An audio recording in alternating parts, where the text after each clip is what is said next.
اور اس کے بارے میں میرا یہ کہنا ہے کہ ایس ڈی ایم اور سی او دونوں کو سسپینڈ کیا جانا چاہیے، ان پہ کیس چلنا چاہیے، قتل کا مقدمہ چلنا چاہیے۔ یہ کیا بات ہو گئی کہ آپ نے 5 لوگوں کو مار دیا، مروا دیا، اور اس کے بعد اطمینان سے کوئی ذمہ داری تو کسی کے اوپر تو آئے گی ذمہ داری۔ جن لوگوں کو آج آپ نامزد کر کے ڈھونڈ رہے ہیں، بہت اچھا کر رہے ہیں، آپ ضرور کیجئے۔ دوستو، آپ لوگوں کو اس ویڈیو میں 2 بڑی اہم خبروں سے آگاہ کرنے والا ہوں۔ دوستو، دونوں خبر مولانا محمود مدنی صدر جمعیت علماء ہند کے متعلق ہیں اور سنبھل ہنسا کے متعلق ہیں۔ پہلی خبر ہے جس میں شانتی اور امن کا مانگ کیا ہے۔ دوسری خبر ہے مولانا محمود مدنی کے متعلق خود اپنے زبان سے خطرناک بیان جاری کیا ہے، وہ بھی آپ لوگوں کو سناؤں گا۔ دوستو، آپ لوگوں کو یہ بتاتے چلے کہ سنبھل میں ہنسا میں 5 نوجوانوں نے اپنے مسجد کے نام پر جان اور زندگی قربان کر دیا، یعنی مسجد کو بچانے میں شہید ہو گئے۔ اللہ ان کی مغفرت فرما اور ان کے گھر والوں کو صبر جمیل عطا فرما۔ اور درد کے ساتھ یہ بتانا پڑ رہا ہے کہ ان میں سے ایک گھر یتیم ہو گیا، 4 بچے کی ماں بیوہ ہو گئی۔ دوستو، سنبھل کے ہنسا کو لے کر صدر جمعیت علماء ہند مولانا محمود مدنی نے چیف جسٹس آف انڈیا کو مکتوب دیا۔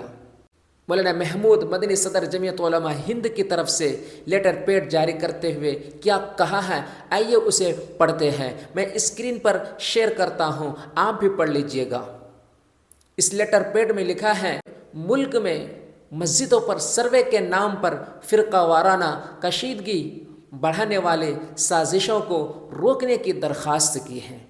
انہوں نے زور دیا کہ یہ سروے عوامی اعتماد کو مجروح کر رہے ہیں اور ملک میں بے چینی، سماج تفریقی اور تشویش کا سبب بن رہے ہیں، جیسے کہ حالیہ سنبھل کے واقعے میں دیکھا گیا۔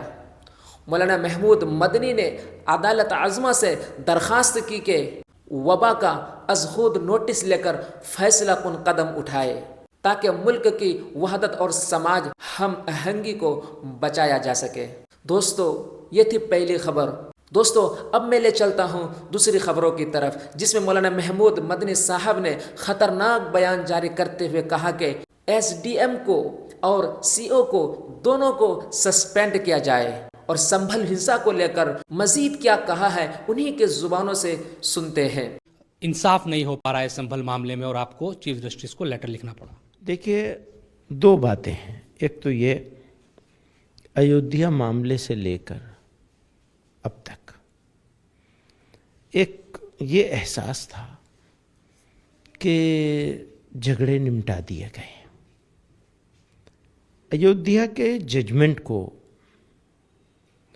اسی لیے ایک مائل اسٹون مانا گیا کہ یہ ججمنٹ بھلے ایسا لگ رہا ہو کہ ایک گروپ کے عبادت گاہ ان سے چھن گئی، لیکن ملک کے لیے کہیں نہ کہیں یہ ایک خوشی کی چیز بھی تھی۔ جہاں تکلیف تھی وہاں یہ اطمینان کی چیز تھی، خوشی کے بجائے اطمینان کا لفظ ایک اطمینان کی چیز تھی کہ بھئی اب یہ جھگڑے کی کتاب بند ہو گئی۔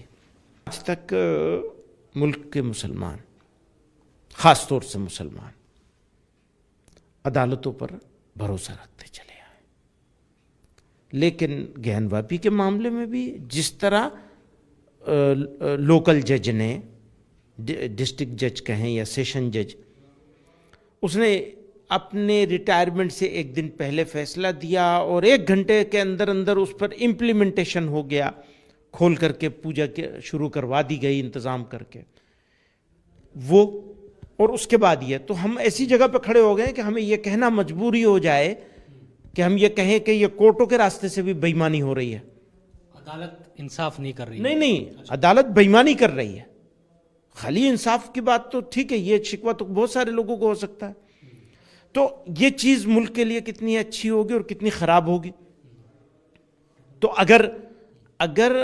اگر کورٹ کوئی کرنے کا فیصلہ کرتی بھی ہے تو یہ تو کورٹ کی اور ایڈمنسٹریشن کی ذمہ داری ہے کہ انصاف ہونا بھی چاہیے اور ہونے سے زیادہ دکھنا چاہیے.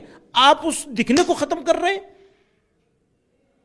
اپرچونٹی لوگوں سے چھین رہے ہیں آبجیکشن کرنے کی. ارے بھائی, اگر کورٹ آرڈر کر رہا ہے سروے کرنے کا تو 1-2 گھنٹے میں اس کو امپلیمنٹ کر دیا جاتا. آپ انڈیپینڈنٹ انڈیا کی ہسٹری اٹھا کے دیکھیے کہ ججمنٹس کے اوپر امپلیمنٹیشن ایڈمنسٹریشن نے کس طرح کیا ہے, یا کورٹ کے کسی بھی آرڈر کے اوپر کبھی کیا گیا اس طرح جیسا گیان واپی میں ہوا, کبھی کیا گیا ایسا جیسے یہاں ہوا سنبھل میں. تو اس کا مطلب یہ کہ آپ یہ ثابت کرنا چاہتے ہیں کہ اس ملک میں کورٹ اور رول آف لا ہے ہی نہیں غریب مسلمان کے لیے, آپ یہ ثابت کرنا چاہتے ہیں. تو یہ آپ کو انڈیا کے سنویدھان کے ساتھ, انڈیا کے ساتھ, انڈیا کے لوگوں کے ساتھ اور سسٹم کے ساتھ لوگوں کا بھروسہ اسٹیبلش کرنا چاہتے ہیں یا بھروسہ اٹھا دینا چاہتے ہیں؟ اگر آپ بھروسہ اٹھا دینا چاہتے ہیں تو اس سے زیادہ انیائے, اتیاچار اور اس ملک کے ساتھ دشمنی اور غداری کچھ نہیں ہو سکتی. آپ کو سسٹم کے اوپر بھروسے کو سب لوگوں کے باقی رکھنے کے لیے ہر ممکن کوشش کرنی ہے. کون سی چیز تھی جو بگڑ رہی تھی؟ اگر یہ 1 ہفتے کے بعد ہوتی. اچھا, پہلا سروے تو ہو بھی گیا تھا شانتی پوروک. ہاں ٹھیک ہے, میں پہلے کے اوپر ہی میرا اعتراض ہے, پہلے کے اوپر ہی میرا اعتراض ہے. میں دوسرے کے بارے میں اور اس ڈیٹیل میں نہیں جانا چاہتا ہوں, لیکن یہ کہنا چاہتا ہوں کہ جو لوگ مارے گئے ہیں وہ شہید ہیں اور ان کے ساتھ ظلم ہوا ہے, جان بوجھ کر مارا گیا ہے بالکل. اور ایڈمنسٹریشن اور پولیس دونوں ذمہ دار ہیں اس کے لیے. اور میں تو کہتا ہوں عدلیہ بھی ذمہ دار ہے, جنہوں نے اس طرح ججمنٹ دیا ہے, یعنی اس طرح آرڈر کیا اس کے سروے کرنے کا. سروے کرنے کا طریقے سے آرڈر بھی کیا جانا چاہیے, تو وہ آرڈر بھی غلط ہوا, آرڈر کا امپلیمنٹیشن بھی غلط طریقے سے ہوا. تو اگر آپ نے یہ طے کر لیا ہے, میں گورنمنٹ سے کہہ رہا ہوں, گورنمنٹ آف انڈیا اور گورنمنٹ آف اتر پردیش سے, کہ آپ نے یہ طے کر لیا ہے کہ سسٹم کے اوپر سے بھروسے کو مٹا دینا ہے, تو ٹھیک ہے, پھر ہاتھ کنگن کو آرسی کیا ہے, دیکھیں گے پھر اسے بھی. پولیس کہہ رہی ہے کہ ان کی ذمہ داری تھی, کورٹ کا آرڈر تھا اس لیے ان کو امپلیمنٹ کرنا تھا, وہاں سے پتھرا ہوا ہے. سب باتیں جو آپ سن بھی رہے ہیں, دیکھ بھی رہے ہیں, اس کے بارے میں بہت لوگوں نے ساری باتیں کہی ہیں. میری بیسک بات ہے, اور اس کے بارے میں میرا یہ کہنا ہے کہ ایس ڈی ایم اور سی او دونوں کو سسپینڈ کیا جانا چاہیے, ان پہ کیس چلنا چاہیے, قتل کا مقدمہ چلنا چاہیے. یہ کیا بات ہو گئی کہ آپ نے 5 لوگوں کو مار دیا, مروا دیا, اور اس کے بعد اطمینان سے کوئی ذمہ داری تو کسی کے اوپر تو آئے گی ذمہ داری. جن لوگوں کو آج آپ نامزد کر کے ڈھونڈ رہے ہیں, بہت اچھا کر رہے ہیں, آپ ضرور کیجئے, لیکن جو لوگ اس پوزیشن پہ لانے والے ہیں ان کو چھوڑ دیں گے آپ, ان کے بارے میں بات نہیں کریں گے, ان کی ریسپانسبلٹی فکس نہیں کریں گے. کیوں؟ اس لیے کہ وہ مسلمان تھے مرنے والے. تو آپ کے لیے آسان ہے.